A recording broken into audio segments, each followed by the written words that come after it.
খুব ইন্টারেস্টিং জিনিসও আছে। ফিজিক্যাল কথা বলা হয়েছে, কানেক্টিভিটি সম্পর্কে বলা হয়েছে, ইনফ্রাস্ট্রাকচার সম্পর্কে বলতে গিয়ে, বাট লিগ্যাল ফ্রেমওয়ার্ক সম্পর্কে তেমন কিছু বলা হয়নি। এখানেও আমার মনে হয় কিছু আমাদের এখনো মাননীয় মন্ত্রী এই সম্পর্কে হয়তো বলবেন, আমি আমার বিষয় নয় পুরো এই বিষয়টি, তবু এইটুকু বলবো যে ইভেন দি আদার ডে বাণিজ্য মন্ত্রণালয় কর্তৃক রচিত যে রপ্তানি নীতি, সেখানে service was not included as an export of item. The service itself, যেমন আইটি বা ITS, whatever you say, it is a service. It did not admit, it was not admitted in the export policy in the other day. 2003-2006 সালের প্রথম রপ্তানি নীতিতে এটা include করা হয়েছিল যে service is something which can be exported other than human resources, যেটা আমরা রেমিটেন্স হিসেবে পাই। কাজে এইগুলিতে আমরা অ্যাকচুয়ালি এরকম আরো হয়তো দুর্বলতা আমাদের আছে যে সার্ভিস হিসেবে অ্যাডমিট করলেই এখানে কি কি করা দরকার সেগুলি স্ট্র্যাটেজি ডিজাইন করা যায়। তো যাই হোক, আমি অন্যান্য বক্তাদের সাথে একমত যে আজকে যে অ্যাসেসমেন্ট আমাদের হয়েছে কালকে সেটা নাও থাকতে পারে, এটা সত্য। আমি একই সাথে আশাবাদী যে আজকে যে অ্যাসেসমেন্টের যে পর্যায়ে আছি কালকে আর একটু উন্নতি আমাদের হবে। খারাপটা চিন্তা করতে চাই না, যে আমরা সবাই যদি একযোগে কাজ করি, এবং আমি মনে করি যে industry itself can't do everything. Government facilitator হিসেবে should not do everything, try to do everything, it should do whatever it should do, যে ফ্যাসিলিটেটর হিসেবে যেটুকু করা দরকার। এবং প্রাইভেট মিডিয়া এবং আদার সিভিল সোসাইটি যেগুলো আছে আমাদের, তাদেরও একটা বিরাট রোল আছে, এবং এই সবার সমন্বিত প্রচেষ্টায় এই অবস্থা বর্তমানে আমরা গার্ডনার রিপোর্টে যে পর্যায়ে এসেছি তার থেকে উত্তরণ সম্ভব। এবং আজকের যে অনুপ্রেরণা, উৎসাহ, উদ্দীপনা আমি দেখছি এটা সম্ভব। এবং একই সাথে যে জাগরণ এসছে দেশে, যে ডিজিটাল বাংলাদেশ, যে একটা আমি বলবো যে একটা বিপ্লব এসেছে বাংলাদেশে, সেখানেও আমাদের করণীয় আছে। তবে এর সাথে একটা ছোট্ট উদাহরণ না দিলেই নয়। অভিজ্ঞতা মাননীয় মন্ত্রীর উদ্দেশ্যে বলছি, এবং আমি নিজেও এটা দায় নিচ্ছি। আমার নিজের গ্রামে সম্প্রতি আমরা একটা কলেজ করেছি এলাকার লোকজন নিয়ে। We are not getting an IT teacher. 3-4 advertisement করো, nobody is willing to go there and teach. এবং ইন্টারেস্টিংলি প্রথম বছরের 109টা মেয়ে, এটা গার্লস কলেজ, ভর্তি হয়েছে। 65টা মেয়ে কম্পিউটার বিজ্ঞান হিসাবে তারা একটা সাবজেক্ট হিসাবে নিয়েছে, কিন্তু তাকে দিয়ে পড়ানো যায়। এটা যে কি বড় সমস্যা। ডাক্তাররা যেরকম গ্রামে যেতে চান না, কালকে মাননীয় প্রধানমন্ত্রী অন্য একটা বিষয় আমাদের দেখেছিলেন, সেখানে এই ডাক্তারদের প্রসঙ্গটা এসেছিল যে মা ও শিশু কেন্দ্র সারা দেশে গঠন করা হয়েছে, কিন্তু ডাক্তাররা তো ওখানে যাচ্ছে না, পোস্টিং দিল। মাননীয় প্রধানমন্ত্রী নির্দেশ দিয়েছে যারা যাচ্ছে না তাদেরকে বিদায় করে দেবো। আইটির ব্যাপারও আমার মনে হয় সিরিয়াসলি। আমার বাড়িতে একটা হাই স্কুল আছে, সেখানেও আইটির কোনো টিচার নাই। এবং ভেরি ইন্টারেস্টিংলি কম্পিউটার কাউন্সিলের অবদান আছে কিনা আমি জানি না, সেখানে বলা হয়েছে আইটি টিচার অন্য যে কোনো সাবজেক্টের MA পাস, কিন্তু আইটির উপরে একটা ট্রেনিং করেছেন 3 থেকে 6 মাসের, তিনিও শিক্ষক হইতে পারবেন। স্যার এই ধরনের একটা প্রভিশন কিন্তু আছে। তো এই ধরনের একজন শিক্ষক আমি পেয়েছি, শেষ পর্যন্ত অনেক চেষ্টা করার পরে কলেজের জন্য পেয়েছি।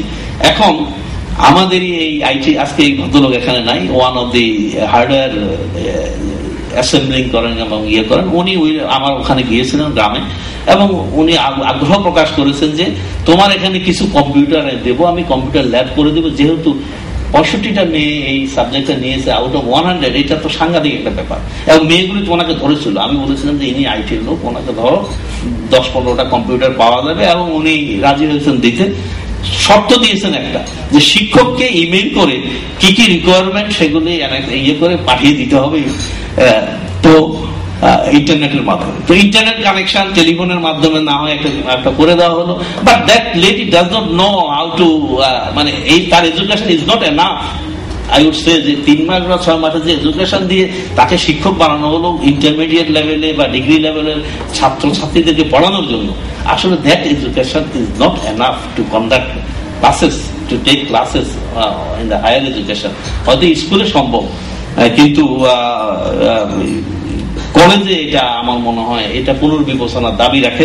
আমার এক্সপিরিয়েন্স থেকে আমি বলছি যে ফ্রম ইকোনমিক্স ভালো সাবজেক্ট, কিন্তু 6 মাসের ট্রেনিং করেও অ্যাকচুয়ালি পড়াতে পারছেন না। এবং আমি খাতা দেখলাম, আমি একটা কলেজকে ঢাকা ফলো করছি যে প্রত্যেক সপ্তাহে ছাত্রীদেরকে পরীক্ষা দিতে হয়, যে পাশের হার খুব আশঙ্কাজনক ভাবে নিম্ন, মানে লোয়েস্ট ইন অল সাবজেক্টস। এইটার পাশের হার ছিল মাত্র 8% টিউটোরিয়াল পরীক্ষায়। ফলে আমি এখন খুব চিন্তা পড়ে গেছি, আমরা যারা গভর্নিং ইয়াতে আছি, যে এই সাবজেক্টটা কন্টিনিউ করা যাবে কিনা। কারণ এই অবস্থায় শিক্ষকের অভাবে উনি আসলে পড়াতে পারছেন। আসলে বইটা যেভাবে, কারিকুলামটা যেভাবে আছে, আর একটু মনে হয় স্যার এটা দেখা উচিত। এবং সব থেকে বড় কথা হলো এই ইয়েদেরকে মনে হয় কম্পিউটার এদেরকে যদি বেশি বেতন দেওয়ার ব্যবস্থা না রাখা হয়, আসলে কিন্তু নেওয়া যাবে না। এখন যে স্ট্রাকচার আছে বেতনের, অন্যান্য শিক্ষকদের যে বেতন, কম্পিউটার শিক্ষকের একই বেতন, এবং ওই বেতনে কোনো শিক্ষককে ওই গ্রামে নিয়ে যাওয়া, I find it almost impossible. আমার মনে হয় এগুলি বিবেচনার প্রয়োজন আছে। তো যাই হোক, আমি বাণিজ্য মন্ত্রণালয়ের সম্পৃক্ততা সম্পর্কে স্যার বেশি কিছু, একটা জিনিস আমি একটু সারপ্রাইজ হয়েছি এই রিপোর্টে, কমেন্টটা না করলেই নয়, যেটা আমি জানি না অন্যদের কি অবস্থা, সেটা হলো এই ল্যাঙ্গুয়েজে আমরা পুর পাওয়াটাকে আমার কাছে এখনো আর মেনে নিতে পারছি না কেন জানি। আমার কাছে মনে হয় যেন সামথিং রং সামহায়ার, যে এইটা তো অ্যাকচুয়ালি ল্যাঙ্গুয়েজ তাদেরই যারা আইটি প্রফেশনে আছেন। হ্যাঁ, এটা আমি মানে পেপার আমরা চালাই না, এটা আছে স্যার। একই সাথে আমার ল্যাঙ্গুয়েজ প্রফিসিয়েন্সি নিয়ে তো কথা উঠে নাই, আইটি প্রফেশনাল বা আইটিতে যারা আছেন তাদের কথা নেই। এবং আমি এদেরকে যতটুকু জানি দীর্ঘদিনের আমার সম্পৃক্ততা থেকে স্যার, এরা কিন্তু মোটামুটি ভালো ইংরেজি বলেন, এবং তারা এবং দেখেছি স্যার ইভেন আমেরিকান ইংরেজি ওনারা বুঝেন, এবং আমেরিকান ইংরেজি বোঝা মানে খুব ভালো ইংরেজি জানা। এইটুকু আমি বলতে পারি যে আমি নিজে 5 বছর আমেরিকা থেকে কালোদের 70% উপর ইংরেজি কোনোদিন বুঝি নাই, বাকিটুকু ধারণার উপর চালিয়ে যেতাম। তো সেখানে আমরা ল্যাঙ্গুয়েজে এত খারাপ কেন করছি? এবং আমাদের ইংরেজি হয়তো অ্যাকসেন্ট নিয়ে কথা হতে পারে, but it's not bad. I think ইন্ডিয়ার তুলনায় ইন্ডিয়ান ইংলিশ যেটা আছে এখন স্বীকৃতি পেয়েছে অলরেডি। তো আমাদের থেকে এতই খারাপ আমি জানি না এটা কিভাবে করেছে। এবং তবে এই কথাটা এই জন্য বলছি, I was surprised and shocked, এই জন্য যে আইটির ডেভেলপমেন্টের জন্য language is one of the out of 10 criteria. ল্যাঙ্গুয়েজটা হলো সম্ভবত one of the most important criteria. এবং ল্যাঙ্গুয়েজে যখন বলবে যে প্রফিসিয়েন্সি নাই, তখন আরেকজন পিছিয়ে যাওয়ার ইয়েটা বেশি থাকে। তো কাজেই আমরা এই দিকটা যাতে ইমপ্রুভ করতে পারি সেটা দেখা দরকার। ফাইনালি যেটা আমি বলবো, যারা এই বেসিস সহ যারা আইটি প্রফেশনের সাথে জড়িত আছেন, সেটা হলো যে একদম সাদা ঘরে, মানে কোনো ইয়া পড়ে নাই, একেবারে সাদা, মানে আমরা বলতেই পারি না, কিছু শুনতেও পারি না, বলতেও পারি না, অবস্থাটা এরকম দাঁড়িয়ে গেছে। আমি দেখেছি এটা। যাই হোক স্যার, আমি ফাইনালি একটা কথা বলবো যে ICT business promotion council in coordination with the industry has been organizing capacity building workshop seminars for years since 2003. 2002 প্রতিষ্ঠা হলো, 2003 থেকে ইভেন বিদেশে মেলারও আয়োজন করে থাকে। আইটি মিনিস্ট্রিও এর সাথে সম্পৃক্ত আছে। তো আমরা ল্যাঙ্গুয়েজ এত সেমিনার ওয়ার্কশপ করেছি। গত মিটিংও আপনি প্রেসিডেন্ট সাহেব ছিলেন, গত সপ্তাহে মিটিং এ আমরা কিছু অ্যাপ্রুভাল দিয়েছি যে কি কি ধরনের ক্যাপাসিটি বিল্ডিং সেমিনার ওয়ার্কশপ আমরা করব।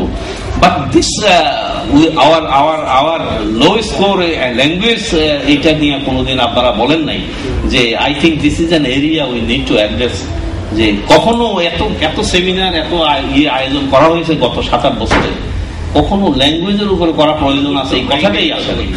যাই হোক, এটা এই জন্যই বলেছি this is an eye opener for us, যে আমরা স্ট্র্যাটেজি কিভাবে ডিজাইন করব। এবং I would say from ministry of commerce যে আইসিটি বিজনেস প্রমোশন কাউন্সিলের পক্ষ থেকেও বলবো যে আপনারা আপনাদের এই বছরের বা আগামী বছরের ইয়েগুলিও রিথিঙ্ক করার মনে হয় প্রয়োজন আছে। যেসব দুর্বলতাগুলি আমাদের আছে সেগুলি কাটিয়ে ওঠা খুব প্রয়োজন বলে আমি মনে করি। আমি আবারও আমাকে আজকের এই অনুষ্ঠানে আমন্ত্রণ জানানোর জন্য উদ্যোক্তাদের ধন্যবাদ জানাই এবং আপনাদের ধৈর্যের জন্য প্রশংসা করি। আপনাদের সকলকে অনেক ধন্যবাদ।